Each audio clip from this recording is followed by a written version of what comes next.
নমস্কার বন্ধুরা, মৌসুমি kitchen and ব্লগে আপনাদের সবাইকে স্বাগত। আজ আমি বানাবো রিঠা মাছের কালিয়া। রিঠা মাছ হলো একটি সামুদ্রিক মাছ, তবে মাঝে মাঝে নদীতেও এই রিঠা মাছ পাওয়া যায়। নদীর রিঠা মাছের টেস্টও ভীষণ ভালো হয়। আজ আমি বানাবো নদীর রিঠা মাছের কালিয়া। আমি এখানে 5 পিস রিঠা মাছ নিয়েছি।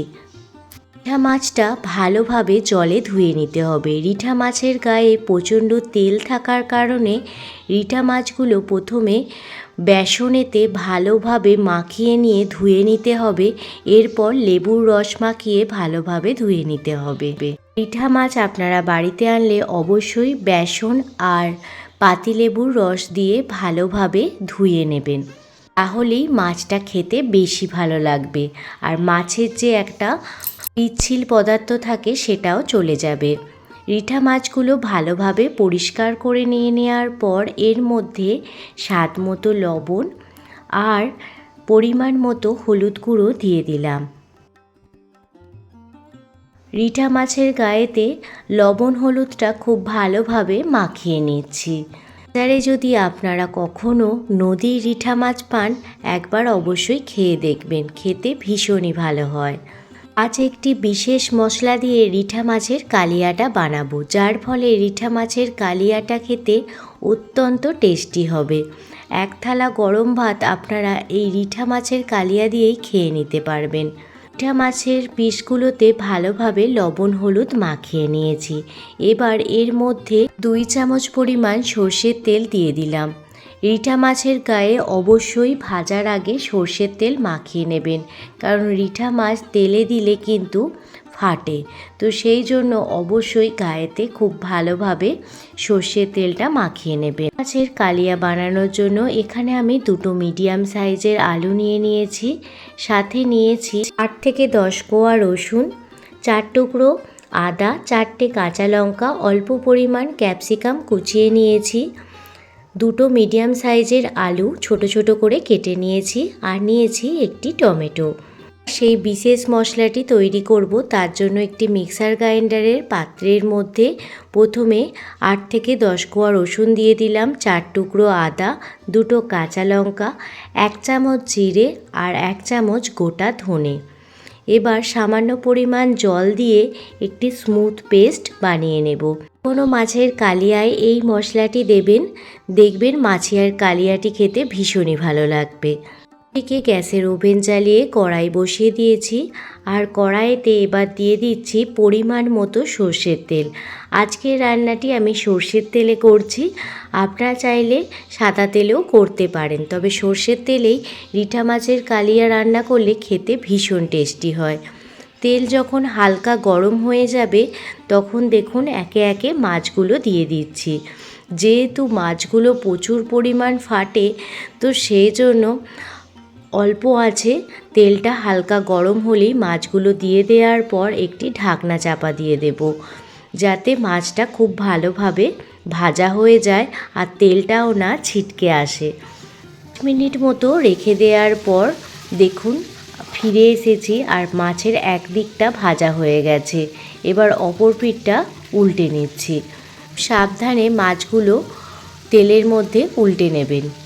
মাছের এক পিসটা উল্টে নিয়েছি, এবার অপর পিঠটাও খুব ভালোভাবে ঢাকনা চাপা দিয়ে ভেজে নেব।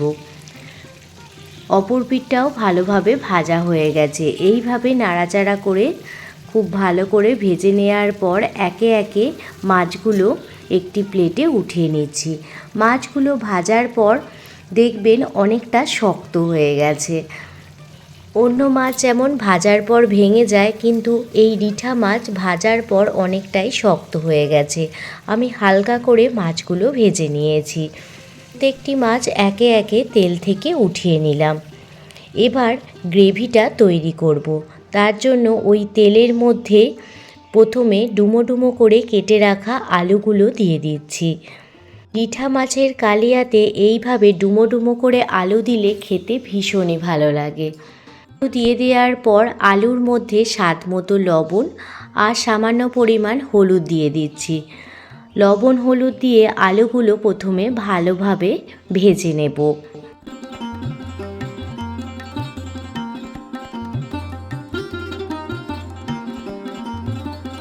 আলুগুলো ভাজা হয়ে গেছে, এবার আলুগুলো একটি প্লেটে উঠিয়ে নিচ্ছি। আলুগুলো উঠিয়ে নেওয়ার পর তেলের মধ্যে দিয়ে দিচ্ছি দারুচিনি, এলাচ, লবঙ্গ, গোলমরিচ, গোটা জিরে, কালো জিরে আর 2টো শুকনো লঙ্কা। প্রথমে ফোড়নটা ভালোভাবে ভেজে নেব আর একদম শেষে দিয়ে দিলাম 2টো তেজপাতা। যখন ফোড়ন থেকে মিষ্টি সুগন্ধ বের হতে শুরু করবে তখন যে 2টো মিডিয়াম সাইজের পেঁয়াজ কুচিয়ে নিয়েছিলাম পেঁয়াজটা দিয়ে দিচ্ছি। পেঁয়াজের সাথে সাথে যে ক্যাপসিকামটা কুচিয়ে নিয়েছিলাম সেই ক্যাপসিকামটাও দিয়ে দিলাম। পেঁয়াজ আর ক্যাপসিকাম খুব ভালোভাবে প্রথমে ভেজে নেব। গ্যাসের ফ্লেম লো টু মিডিয়ামে রেখে পেঁয়াজ আর ক্যাপসিকামটা ভালোভাবে ভেজে নিচ্ছি। আর ক্যাপসিকাম ভাজার সময় এর মধ্যে সামান্য পরিমাণ লবণ দিয়ে দিচ্ছি, তাহলে পেঁয়াজটা তাড়াতাড়ি ভাজা হয়ে যাবে এবং নরম হয়ে যাবে। দেখুন পেঁয়াজ আর ক্যাপসিকাম ভালোভাবে ভাজা হয়ে গেছে।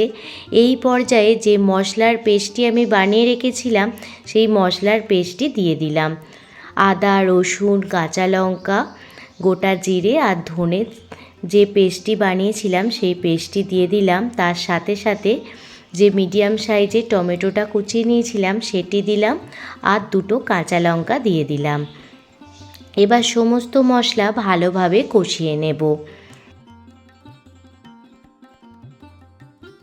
মশলাগুলি কষাতে কষাতে এর মধ্যে কিছু ড্রাই মশলা দিয়ে দিচ্ছি 1 চামচ পরিমাণ হলুদ গুঁড়ো, 1 চামচ পরিমাণ কাশ্মীরি লাল লঙ্কার গুঁড়ো, স্বাদ মতো লবণ দিয়ে দিচ্ছি, সাথে দিয়ে দিচ্ছি স্বাদের ব্যালেন্সের জন্য সামান্য পরিমাণ চিনি। এবার সমস্ত মশলা ভালোভাবে কষিয়ে নিচ্ছি। যতক্ষণ না পর্যন্ত চারপাশ থেকে তেল ছাড়তে শুরু হয়ে যায় ততক্ষণ মশলাটা খুব ভালোভাবে কষিয়ে নিতে হবে, তবেই কিন্তু মাছের কালিয়াটা খেতে বেশি ভালো লাগবে। দেখতেই পাচ্ছেন চারপাশ থেকে তেল ছাড়তে শুরু হয়ে গেছে। এই পর্যায়ে ভেজে রাখা আলুগুলো দিয়ে দিলাম।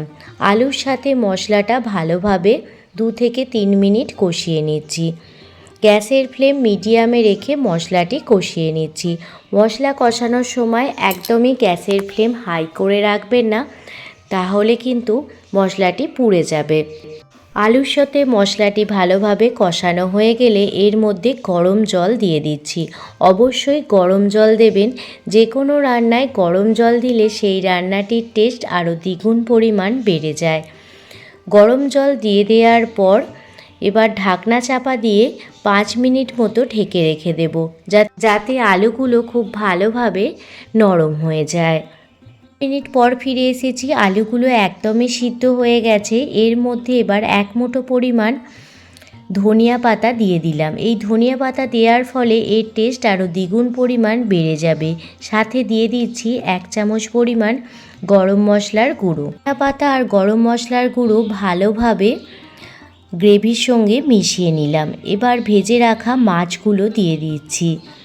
মাছগুলো দিয়ে দেওয়ার পর আবারও 5 মিনিট মতো লো ফ্লেমে গ্রেভিটা ফুটিয়ে নিতে হবে, যাতে মাছের ভিতর মশলাটা ভালোভাবে ঢুকে যায়। এর প্রথমেই বলেছি রিঠা মাছ ভাজার পর অনেকটাই শক্ত হয়ে যায়। এই মাছের গ্রেভির সাথে মাছগুলো 5 মিনিট মতো ফুটিয়ে নেব, যাতে মাছের ভিতর মশলাটা ভালোভাবে ঢুকে যায়। আপনারা কে কে রিঠা মাছ খেয়েছেন অবশ্যই কমেন্ট করে জানাবেন। বাড়িতে রিঠা মাছ আনলে একবার এইভাবে রান্না করে দেখবেন, খেতে ভীষণই ভালো লাগে। এছাড়া যে কোনো মাছের কালিয়া আপনারা এইভাবে রান্না করতে পারেন, সেটাও খেতে ভীষণ ভালো লাগবে। রিঠা মাছের কালিয়া একদমই রেডি হয়ে গেছে। ওপর থেকে আরও কিছুটা পরিমাণ ধনিয়া পাতা ছড়িয়ে দিলাম। আজকে আপনাদের এই রিঠা মাছের রেসিপিটি কেমন লাগলো অবশ্যই কমেন্ট করে জানাবেন। যদি ভালো লেগে থাকে প্লিজ একটি লাইক, কমেন্ট, শেয়ার এবং সাবস্ক্রাইব করে আমার পাশে থাকবেন। পুরনো বন্ধু, নতুন বন্ধু সবাইকে জানাই অনেক অনেক ভালোবাসা। সবাই ভালো থাকবেন, সুস্থ থাকবেন, সাবধানে থাকবেন। আবারও কোনো দিন অন্য কোনো রেসিপি ভিডিও নিয়ে আপনাদের সামনে হাজির হব।